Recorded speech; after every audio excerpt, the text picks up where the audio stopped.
Hi, my name is Paul Friedman. I founded the Marriage Foundation. And today we're going to do something very special. We're going to talk about 10 things that every wife needs to do for her husband. I broke it into two parts. There's 10 things to do and 10 things not to do. Both are very important. And so I urge you to stick it out. The last one I think is the most important. I'm sorry for putting that at the end, but maybe it's a good idea because it emphasizes that one. So let's go. I'm going to hit with the first 5 are going to be to not do. Now, this is purposeful because this will, if you're paying attention, this will reveal your husband. This will reveal his heart. A lot of things about a man are quite unknown by women because we don't get this education growing up. We don't learn. We learn about how men are tough and they're callous in some ways and like that. And I'm going to show you through this how sensitive your husband is. So let's begin with number 1. Number 1 is never berate your husband. In front of others, obviously, or otherwise.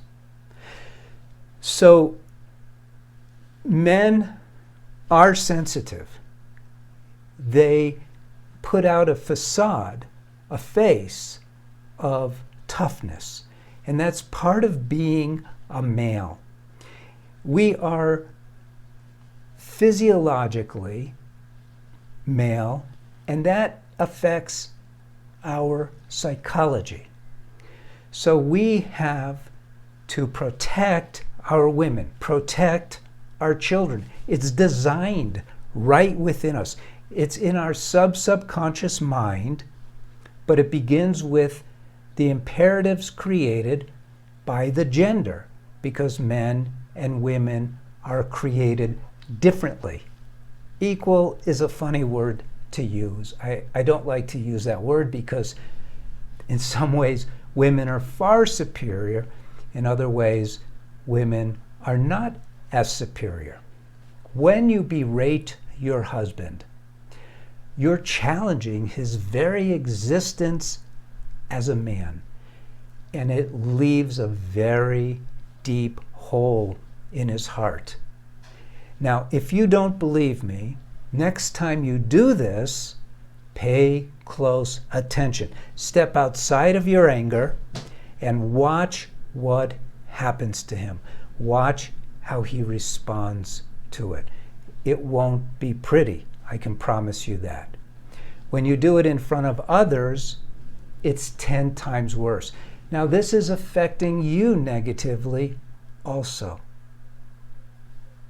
because he's not going to feel competent in this way, and he needs to, and you need him to. So that's number 1. Never berate your husband. Number 2, don't judge your husband. You shouldn't be judging anyone, but especially don't judge your husband. First of all, you don't understand your husband. His intentions are what matter most. And his intentions, normally, unless he's gotten beaten up by you over time, his intentions are to be your man. And so when you judge him, you are suggesting that his manliness is not coming up to your standard, and you're the one who he strives to please. Doesn't that make sense? So some of you may be saying, well, he doesn't do this for me. He is not the one asking these questions. You are. So take it for what it's worth for things that you can do and don't do. Don't worry about him. When he comes to us, we have lists for him too. So number 2 is never judge your husband. And always remember, judging another is really a way of avoiding the flaws we are aware of within ourselves. As soon as you catch yourself judging somebody, stop your mind. Don't allow it to go there. It is not healthy at all.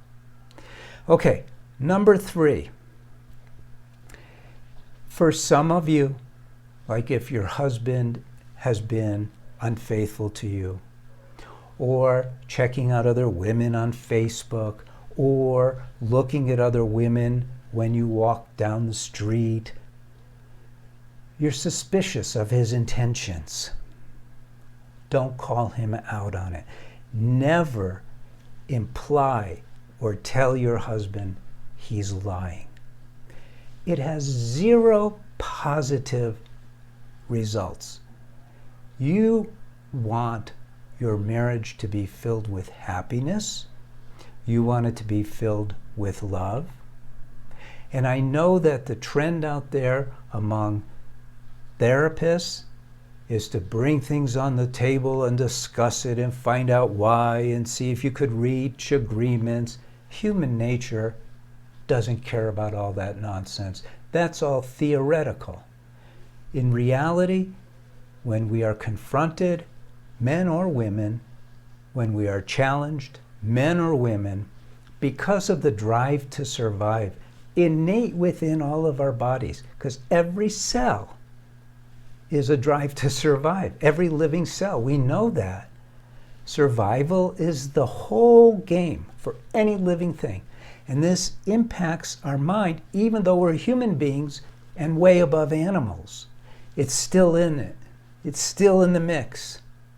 So when you confront, the first reaction is defensiveness, almost no matter who the person is.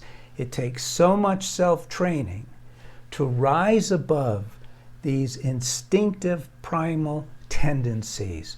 You can do that work, and you should be doing that work.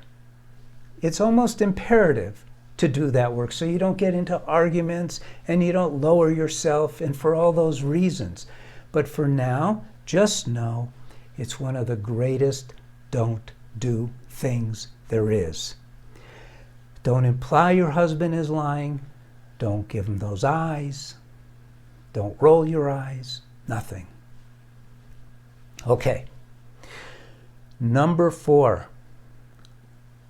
This is a big deal for many women, which is hard to understand, quite frankly, because, well, number 4 is don't be critical of how your husband raises your children.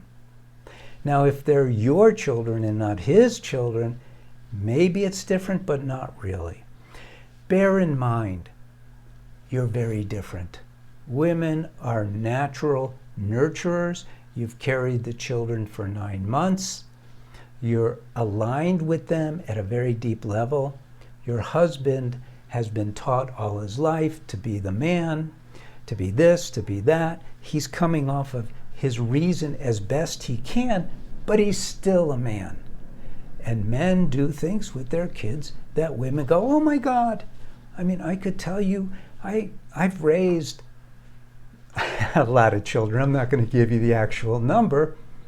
One day, I had 3 of my children in the backyard, and I don't know how it happened. I had a big step ladder expanded at the time, and the littlest one was climbing up and jumping down. So pretty soon we had a contest with all 3 of them.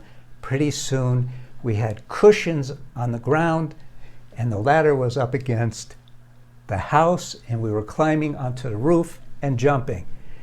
And it never occurred to me that there was any danger. Maybe there was some, but I certainly love my children and would do anything to protect them. But when I heard Mom pulling up into the driveway, I went, oh my God, kids, quick, get down, da da da da da. And they knew, they understood. You have to be very aware that how your husband is raising your children is supposed to be different from how you are. This is how children are balanced. The girls learn what to expect from a man.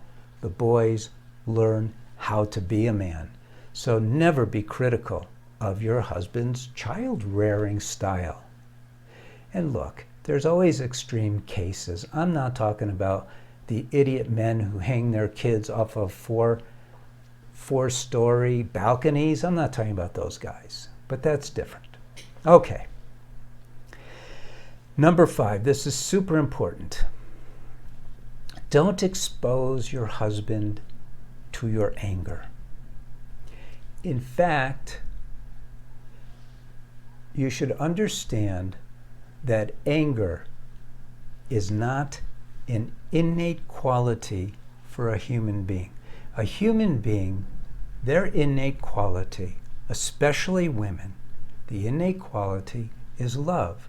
But what happens is we get pulled down into our mundane lives and we start behaving on the primal level. You might say that human beings operate on 3 levels and they move around. The lowest level, the primal level, is all about getting what you want when you want it. It's take what you want, take what you think you need, take, have sex with whomever you wish, have no consideration for anyone else. It's pure selfishness because it's driven by the drive to survive. Anger is tied to that very strongly. So when you're feeling it, you have to learn how to get rid of it. You have to learn how to contain it. You don't want to just, oh, I'm just real. If I'm angry, I'm going to let him know. No, don't do that. Why not? The reason why not is because you have 2 primary goals in your marriage: happiness and love. All of your actions should contribute to happiness and love. If they're not contributing, you ever hear that expression, you're either with me or against me? In marriage, you're either contributing to a positive marriage or you're stealing away from a positive marriage. Anger is definitely stealing from a positive marriage. It just creates tension, creates conflict, it creates uneasiness, disruption. Just because you have anger, if you cannot control it within, don't let it out. It's that simple. Now we're going to get into the do's. Ironically, interestingly, no, I set this up. Number 6 is eliminate your anger. And I played with the words a little bit, and I said, do an anger-ectomy. You know, if you have a bad part within you, you remove it, like a tonsillectomy, like that. I guess it's not a good joke if you have to explain it. You have the power to eliminate anger altogether. I know what's in the world. I know they talk about anger management. Why would you manage anger? You get rid of it. You have free will. You have volition.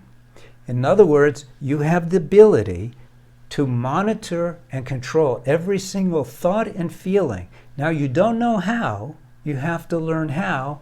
And that's what we're here for at the Marriage Foundation. By the way, you should subscribe to the channel. You need to understand that Western psychology has completely failed in so many areas, but especially in marriage. They talk about things that make no sense, because the only things that make sense in your marriage, write this down, don't forget this, happiness. And when I talk about happiness in marriage, I'm talking about ever increasing happiness every single day. You should be at your peak of happiness today, and then again tomorrow, and the next day. It keeps going up. There is no end to that. As a human being, we're not taught this, but it's important to recognize and to understand that this is the truth. There should be no end to your happiness. There's no limitation on your happiness when it is real happiness. The other goal of your marriage is unconditional love. ever expanding love. Maybe this is easier for you to grasp, that there's certainly no end to love. Love is beyond us. It's beyond the mind. And this is the big distinguishing part where we at the Marriage Foundation set ourselves apart.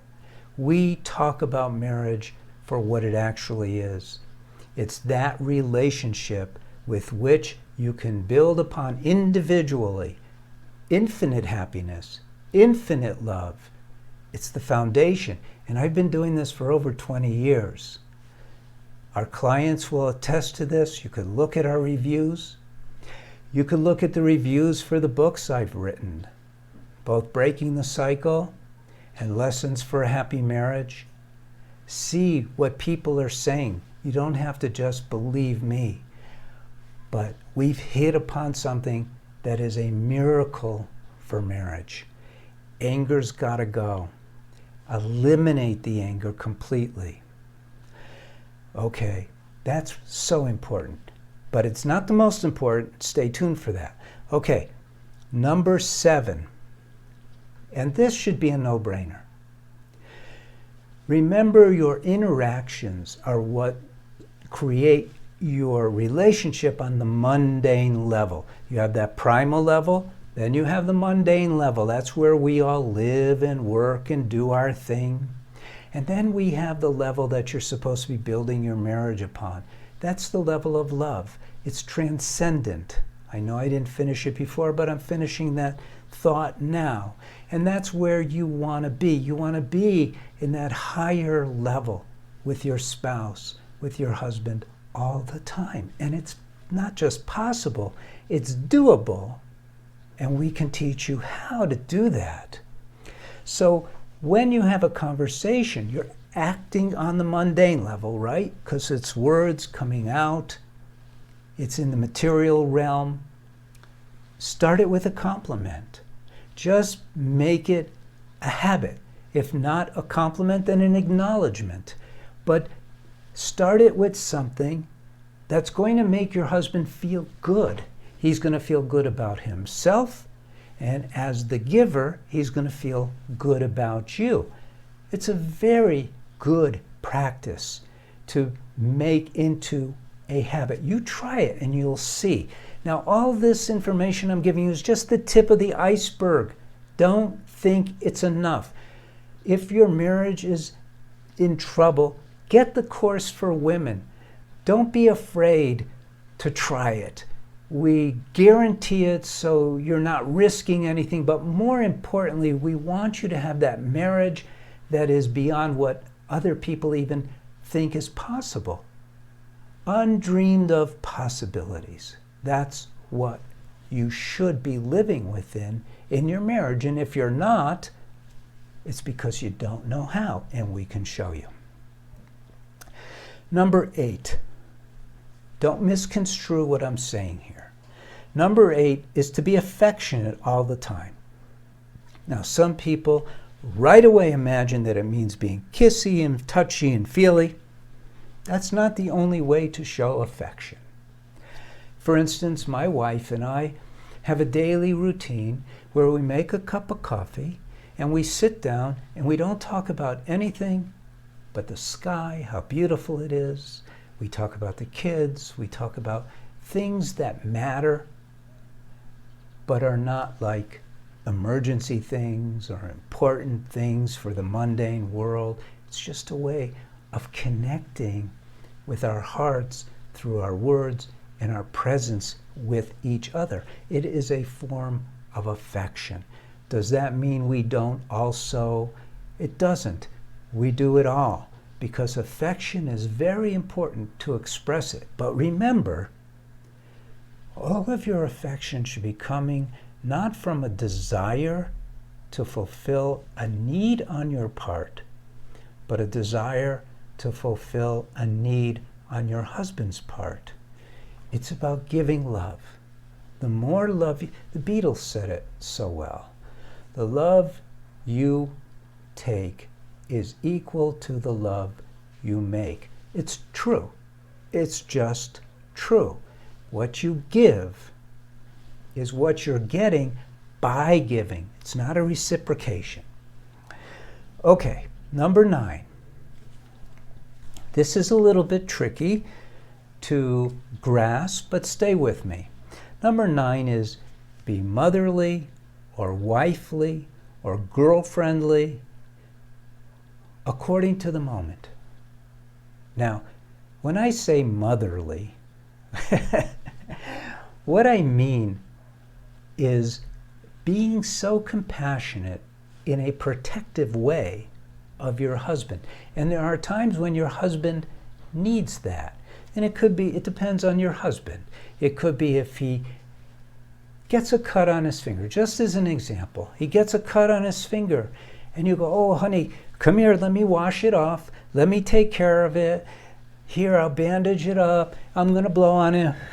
You know, you're not being his mother, but you're treating him in a way where he feels that nurturing love that is normally just for your children. So that's what I mean by being motherly when it calls for it. Now, wifely.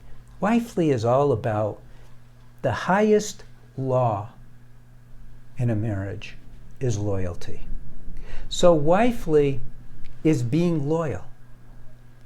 It's backing him up. It's being supportive. It's recognizing him for his achievements, for his qualities, for what he does. It's being receptive to him when he reaches out to you with a desire for you. That's being wifely.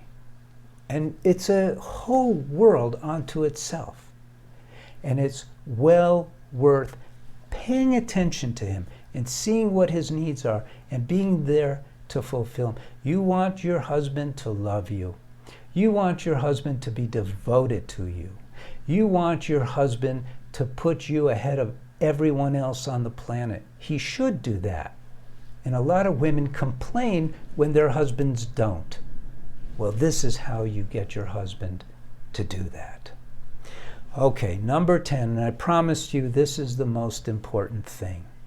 And it's tied to kind of a recognition of the thing that we offer that is probably the most special, which is our course for women. But the thing to do is do self-work that helps you open up your heart.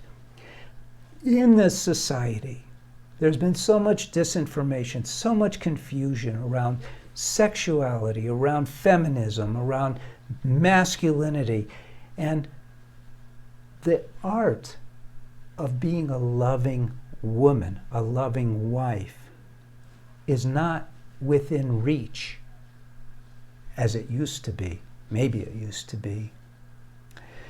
But when you do self-work, which includes mastering your own mind, mastering your emotions, getting them under control, they're not to be honored. Emotions are a software in your mind, and you could learn that from us, how all of that works. But you have to learn to master your mind. If you can't master your mind, you can't open your heart. Because your mind, you see, we're souls. It's just the truth. This is not a religious organization, but you're a soul, I'm a soul, and we have a body and we have a mind. We are not animals that are highly advanced. We're souls that have a body and have a mind.